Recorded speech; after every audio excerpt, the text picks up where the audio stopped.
Cher ami, pour moi, un mot m'importe aujourd'hui, c'est celui d'émerveillement.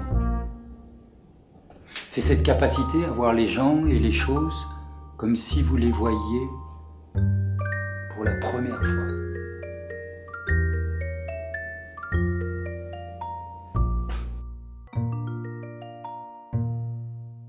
Cette lecture-spectacle est tirée d'un livre que je viens d'écrire, L'Art de vivre, dans lequel j'ai inventé un dialogue épistolaire, donc des lettres entre un maître et son élève étant une artiste.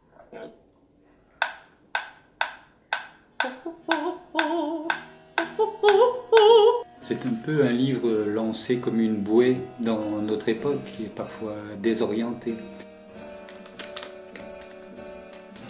Alors j'ai voulu mettre en scène un spectacle d'ambiance très intimiste qui ne privilégie pas seulement le texte, mais qui aussi met en avant les émotions, les colorations et l'émotionnel.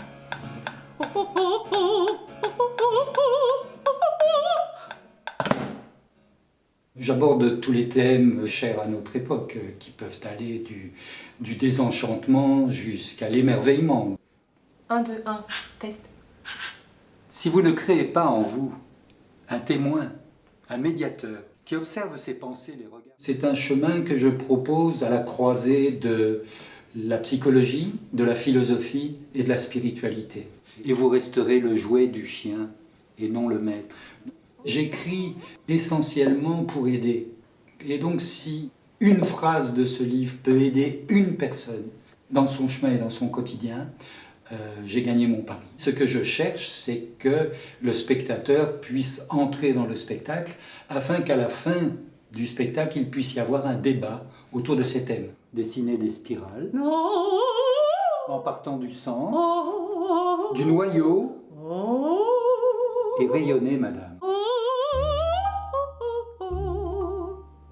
Quand les rencontres sont d'importance, il faut imaginer qu'elles sont inéluctables, comme un rendez-vous fixé dès notre naissance.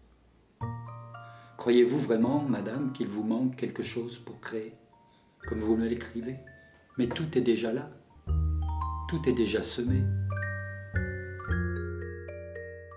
La vie ne prend toute sa dimension que si elle se danse. Ce livre se danse et j'espère qu'il peut contribuer à la fête. Feel like running and dancing for joy. For loved by a pretty wonderful boy.